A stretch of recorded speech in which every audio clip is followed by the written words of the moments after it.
feelings, but rather speaking from the right heart. The focus of this book.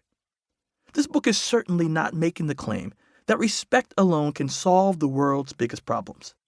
But respect on an interpersonal level in our day-to-day lives can plant seeds of change in the hearts of those we encounter.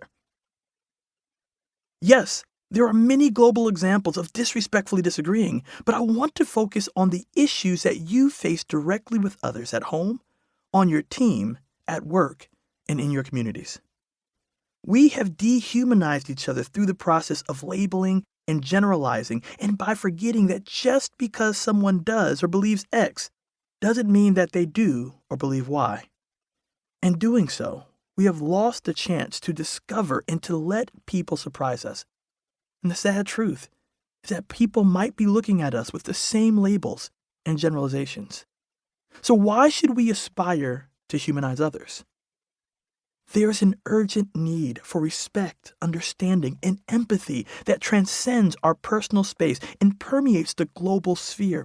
Because beneath the facades of our political affiliations, beneath our multicolored cultures and varied beliefs, we are all fundamentally human. Our collective survival and advancement hinge on acknowledging this shared humanity and nurturing our ability for compassion, respectful disagreement, and constructive dialogue. Our homes yearn for this spirit as we navigate intricate conversations with our family, roommates, and yes, even for some of us, our pets, a fascinating discussion for another day. Our workplaces stand to gain immeasurably from it.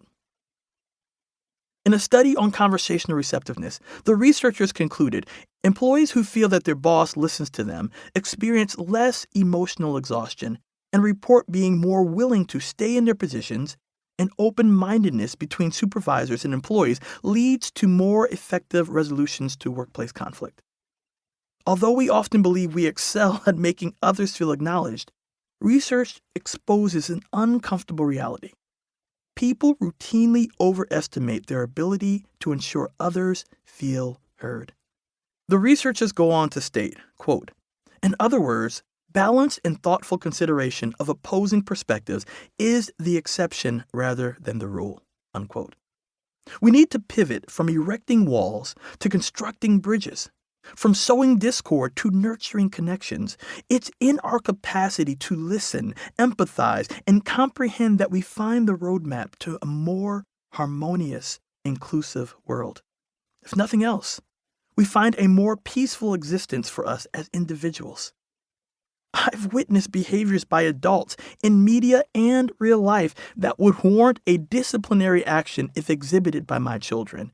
We can and must do better. The solution. Picture a world where you can express your dissent without fear of the ensuing emotional whirlwind or the specter of division. Visualize a conversation where you feel heard, respected, and valued, even when you stand on the opposing side of the argument. Imagine an atmosphere where you can vehemently disagree with someone, yet fiercely uphold their humanity simultaneously. Isn't that a thrilling, even slightly heady proposition? Consider this book your passport to a new realm. It's an anthem for fostering understanding, acceptance, and respectful disagreement in a world all too often carved up by conflicting views. But let's set our expectations right. This book is not some enchanting potion conjuring an immediate wonderland of universal consensus. Rather, it's a compass, a handbook for cultivating our capacity to differ without diminishing others or our own dignity. This book is not about bathing in feel-good sentiments or spreading generic love. It's a pragmatic guide geared to help you recognize each other's humanity, even when every fiber of your being resists. Yes, there's a wealth of remarkable books out there on conflict resolution and efficient handling of disagreements. I am honored to contribute to this collective wisdom. This book aims to distinguish itself by its accessibility and relevance to everyday life. It's crafted to help us lean into the people we meet at home, at work, in our communities, and yes, even online, affecting all facets of our existence. We often restrain our true thoughts, fearing we might stoke